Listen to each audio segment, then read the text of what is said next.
Hello दोस्तों, स्वागत है आप लोग का हमारे चैनल एसएससी ड्रीम स्टडी पर। दोस्तों आज आपके एसएससी सीजीएल एग्ज़ाम 2024 के 18 सितंबर के सेकेंड शिफ्ट का एग्ज़ाम ख़त्म हो चुका है।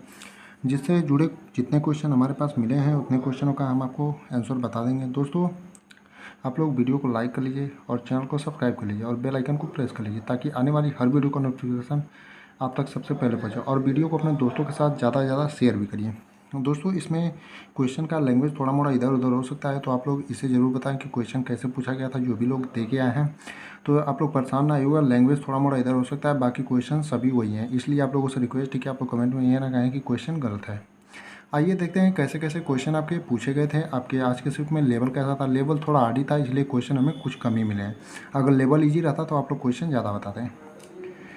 पहला क्वेश्चन है, सूखा संभावित क्षेत्र कार्यक्रम किस पंचवर्षीय योजना में शुरू हुआ। यानी सूखा संभावित क्षेत्र कार्यक्रम जो योजना है वो किस पंचवर्षीय योजना में शुरू हुआ था, ये क्वेश्चन आपसे पूछा था। तो जो आपका सूखा संभावित क्षेत्र कार्यक्रम शुरू हुआ था ये आपका चौथी पंचवर्षीय योजना में। अगर ये पूछा आपसे कि ये कब आया था सूखा संभावित जो आपका क्षेत्र है कार्यक्रम, ये कब आया था, तो 1973-74 में। यानी अगर आपसे समय काल पूछ लेता है इसका तो 1973-74 हो जाता। और चौथी पंचवर्षीय योजना में ये शुरू हुआ था। यानी आपके जिस भी ऑप्शन में चौथी पंचवर्षीय योजना दिया रहा होगा वो आपका सही उत्तर होगा। चौथी पंचवर्षीय योजना का अगर समय काल देखें तो 1969 से 1974 है। यानी कि आपका चौथी पंचवर्षीय योजना का समय काल देखें तो 1969 से 1974 आपकी प्राइम मिनिस्टर उसमें इंदिरा गांधी थी। अगला है, लोकनायक किसका उपनाम है। यानी लोकनायक जो है ये उपाधि किसे दी गई है, ऐसे भी करके पूछ सकता है। लोकनायक किसका उपनाम है, ये क्वेश्चन ऐसे पूछा था आपसे। अब आप लोग देख लीजिएगा, क्वेश्चन का लैंग्वेज थोड़ा मोड़ा इधर उधर हो सकता है। तो जो लोकनायक है वो आपका जयप्रकाश नारायण का उपनाम है। यानी जो आपका सही उत्तर होगा, जो लोकनायक नाम दिया गया है वो जयप्रकाश नारायण को। यानी आपके जिस भी ऑप्शन में जयप्रकाश नारायण दिया रहा होगा वो आपका सही उत्तर होगा। अगला है, कौन सी नदी पूरब की तरफ बहती है। यानी पूरब की तरफ बहने वाली तो बहुत सारी नदियाँ हैं। और इसके पहले वाले सीट में आपका पूछा था कौन सी नदी पश्चिम की तरफ बहती है, तो हमने उसमें बताया था नर्मदा हो जाएगी, आपका ताप्ती हो जाएगी और आपके माही हो जाएगी और कुछ ऐसी अन्य नदियाँ हैं। तो इसमें देखें तो कौन सी नदी पूरब की तरफ बहती है, वह नदियाँ पूरब की तरफ बहती हैं। आपका देखें बंगाल की खाड़ी में जितनी नदियाँ गिरती हैं वो आपकी पूरब की तरफ बहती हैं। यानी बंगाल के खाड़ी में गिरने वाली नदियाँ जो है पूरब की तरफ बहती हैं। अगर ऑप्शन में आप लोग देख लीजिए गंगा या गोदावरी दिया था, बाकी अन्य नदियाँ भी होती हैं। अब ये ऑप्शन के हिसाब से आप लोग इसे टिक करेंगे क्योंकि बंगाल की खाड़ी में जितनी नदियाँ गिरती हैं आपकी पूरब की तरफ बहती हैं।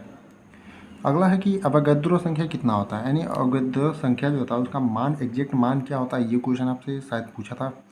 तो अवगाद्रो संख्या जो होता है आपकी 12वीं की इंटर में आपका जो है इसे क्वेश्चन बनते थे। आप लोगों को ख्याल होगा, अगर 12वीं में आप लोगों ने अच्छे से पढ़ा होगा तो आप लोगों को एकदम अच्छे से ख्याल होगा कि अवगाद्रो संख्या का क्वेश्चन जो बनता है। तो आप लोग अगर इंटर में अच्छे से पढ़ा होगा तो ये याद ही होगा।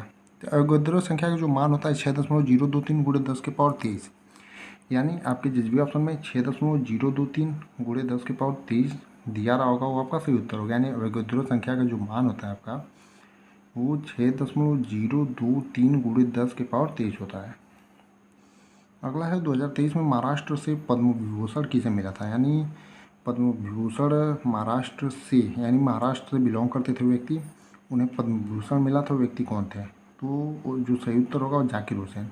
यानी जाकिर हुसैन जो थे उन्हें 2023 में महाराष्ट्र से बिलोंग करते थे जाकिर हुसैन आपके, उन्हें पद्म विभूषण मिला था 2023 में। यानी आपका जो सही उत्तर होगा जाकिर हुसैन होगा। यानी आपके जिस भी ऑप्शन में जाकिर हुसैन दिया रहा होगा वो आपका सही होगा।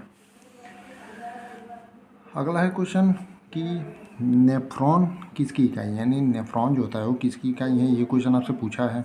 तो नेफ्रॉन जो होता है किडनी की इकाई होती है। यानी जो आपका सही उत्तर होगा किडनी होगा। यानी आपके जिस भी ऑप्शन में किडनी दिया रहा होगा वो आपका सही उत्तर होगा। यानी कि नेफ्रॉन जो होता है वो किसकी इकाई होता है, तो किडनी की।